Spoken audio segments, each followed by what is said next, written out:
सुप्रभात छात्र एवं छात्राओं। छात्रों, हम आपका भारतीय शिक्षा सेवा सदन की ओर से जय कुमार दीक्षित स्वागत करते हैं। आप लोग कैसे हैं? आशा करते हैं आप सब लोग कुशल पूर्वक होंगे। घर परिवार, माता बहन, भाई आदि सब लोग कुशल पूर्वक आनंद से रह रहे होंगे। छात्रों, आज हम संस्कृत कक्षा 10 गद्य भारती लोकमान्य तिलकः नामक पाठ के दूसरे भाग का अध्ययन करेंगे। विंशति वर्षे BA ततश्च वर्षत्रयान्तरम् LLB इत्युभे परीक्षा सबहुमानं समुत्तीर्य देशसेवानुरागवशाद् राजकीयां सेवानिवृत्ति अधिवक्तु वृत्तिं च विहाय लोकसेवाकार्ये संलग्नो अभवत्। 20 वर्ष की आयु में BA और उसके 3 वर्ष बाद LLB नाम की परीक्षा बहुत सम्मान सहित उत्तीर्ण करके देश सेवा के प्रेम के वशीभूत होकर राजकीय सेवा से निवृत्ति अधिवक्तु अर्थात वकालत वृत्ति को छोड़कर ये लोक सेवा कार्य में लग गए। भारत भूमे पीड़ितानां भारतीयानां च कृते अयं स्वजीवनमेव समर्पयत्। भारत भूमि में पीड़ित लोगों के लिए और भारतीयों के लिए इन्होंने अपने जीवन को ही समर्पित कर दिया। पीड़ितानां करुणारवं श्रुत्वा स नग्न पादाभ्यामेवाधावत्। पीड़ित लोगों के करुण ध्वनि को सुनकर वो नंगे पैरों ही दौड़ पड़ते थे। एतादृशा एव महोदया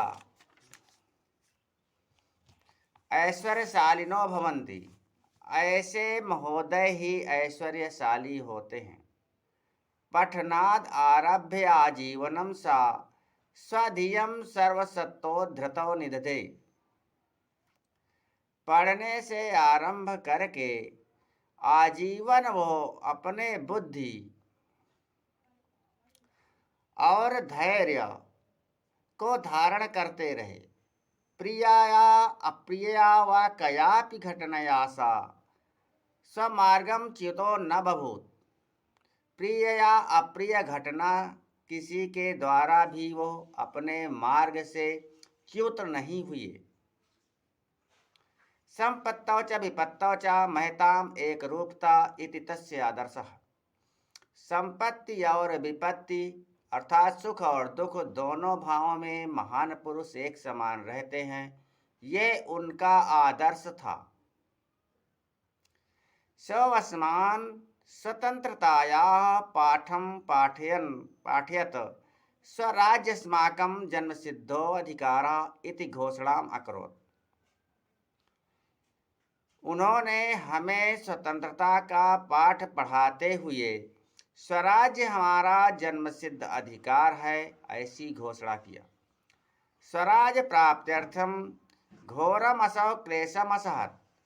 स्वराज्य की प्राप्ति के लिए उन्होंने घोर कष्ट सहा। लोकमान्यो राजनीति जागर्ते रुत्पादनार्थं देशभक्तैः मिलित्वा मराठी भाषायां केसरी आंग्लभाषायां च मराठा साप्ताहिकं पत्रद्वयं प्रकाशयामास।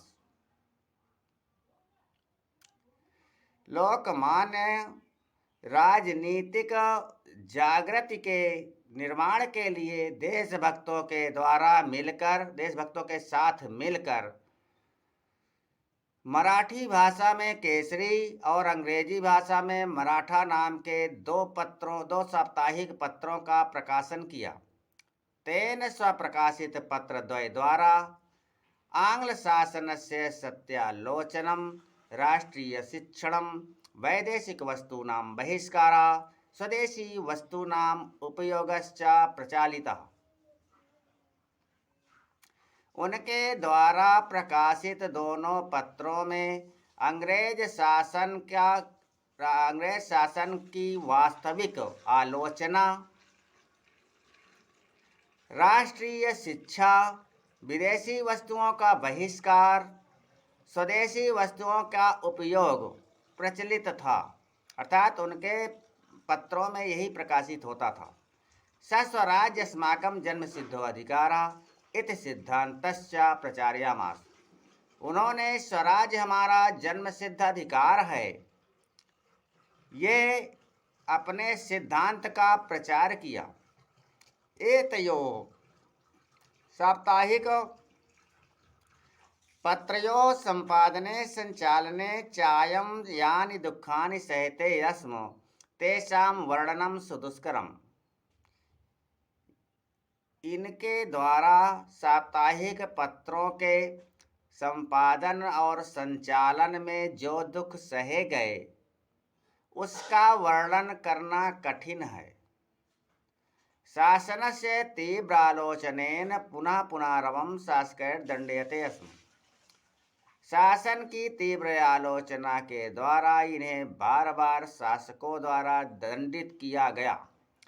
कदापि कथमपि लोभेन भयेन मदेन मात्सर्येण वा सत्पक्षस्य अनुसरणं न त्यजत। कभी कहीं भी लोभ से, भय से, मद से या मात्सर्य अर्थात आलस्य से सत्य के पक्ष का अनुसरण करना उन्होंने नहीं त्यागा। एवं शासकै कृतानि सा बहूनि कष्टानि असहत। इस प्रकार शासकों द्वारा किए हुए उन्होंने बहुत से कष्टों को सहा। केसरी पत्रस्य तीक्ष्णलेखैः कुपिताः शासकाः तिलकम् अष्टादशमासिकेन सश्रम कारावासस्य दंडेन दंडयन्। केसरी पत्र के तीक्ष्ण लेखों से कुपित होकर शासकों द्वारा तिलक को 18 मास के सश्रम कारावास का दंड दिया गया। अस्य दंडस्य विरोधाय भारतवर्षे अनेकेषु स्थानेषु सभा संजाता। इस दंड के विरोध के लिए भारतवर्ष में अनेकों स्थानों पर सभाएं हुई। देशस्य सम्मान्यै पुरुषै लोकमान्यस्य मुक्तै बहूनि प्रार्थनापत्राणि प्रेषितानि। देश के सम्मानित पुरुषों के द्वारा लोकमान्य की मुक्ति के लिए बहुत से प्रार्थना पत्र भेजे गए। अयम सर्व प्रयासा विफलो जाता। ये सारे प्रयास विफल हो गए। शासका पुनश्च 1908 ख्रीष्टाब्दे तिलक महोदयं राजद्रोहस्य अपराधे दंडितं कृतवान्। शासकों के द्वारा पुनः सन 1908 ईस्वी में तिलक महोदय को राजद्रोह के अपराध में दंडित किया गया। 6 वर्षेभ्यः दंडिता सा द्वीप निर्वासन दंडम वर्मादेशस्य मंडले कारागारे कठोर कष्टानि सोढ्वा न्यायात् पथो न विचाल।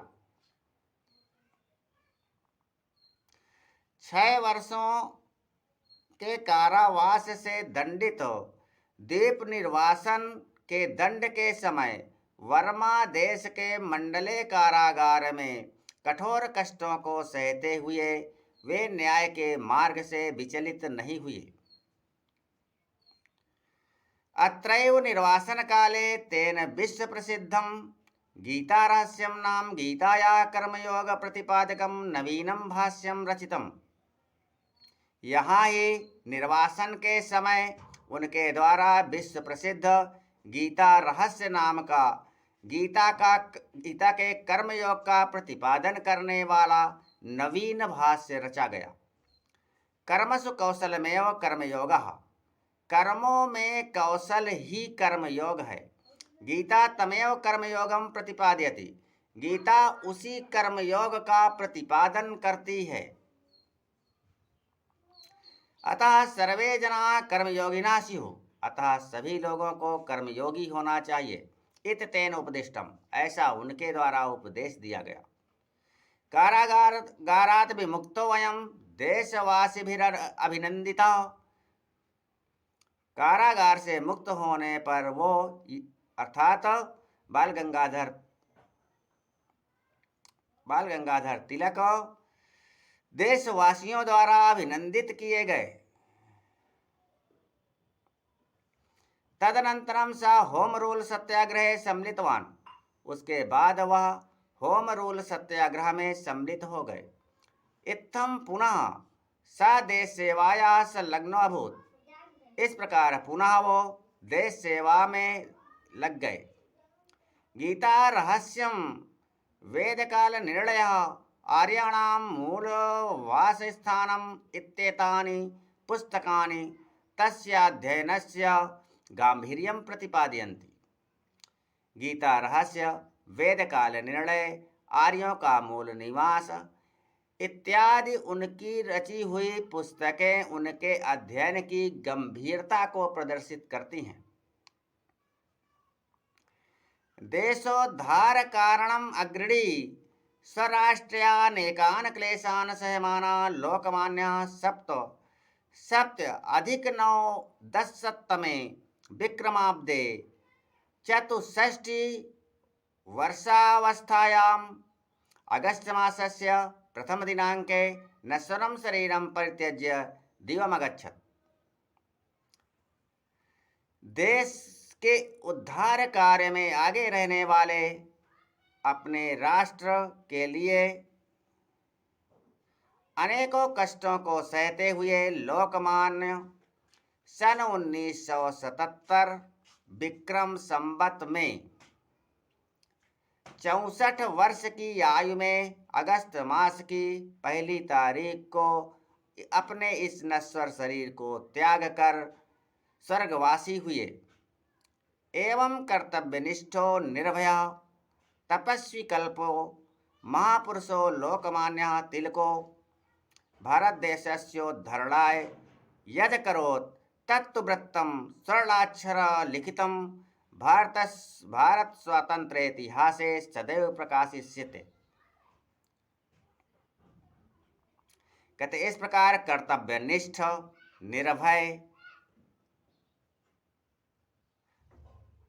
तपस्वी, महापुरुष लोकमान्य तिलक भारत देश की उन्नति के लिए जो करते हैं उनका चरित्र भारत के स्वतंत्रता के इतिहास में स्वर्णाक्षरों में सदैव प्रकाशित रहेगा। केनापि कविना सूक्तम, किसी कवि ने ठीक ही कहा है, दानाय लक्ष्मी सुकृताय विद्या चिंता परेशान सुखवर्धनाय परावबोधाय वचांसि यस्य वन्द्यस्त्रिलोकी तिलकः स एव। लक्ष्मी दान के लिए होती है, विद्या सुंदर कर्म करने के लिए होती है और चिंता दूसरों के सुख वृद्धि करने के लिए होती है। जिनके वचन दूसरों के ज्ञान के लिए होते हैं, ऐसे तीनों लोक में वंदनीय वह तिलक ही हैं। वीडियो देखने के लिए बहुत बहुत धन्यवाद छात्रों। यदि आपको हमारे वीडियो अच्छे लगते हों तो आप हमारे चैनल को सब्सक्राइब कर लीजिए और वीडियो को लाइक कर लीजिए और अधिक से अधिक शेयर करने का प्रयत्न करें। आपका दिन शुभ हो, रात्रि मंगलमय हो। जय तु भारतम, जय तु संस्कृतम।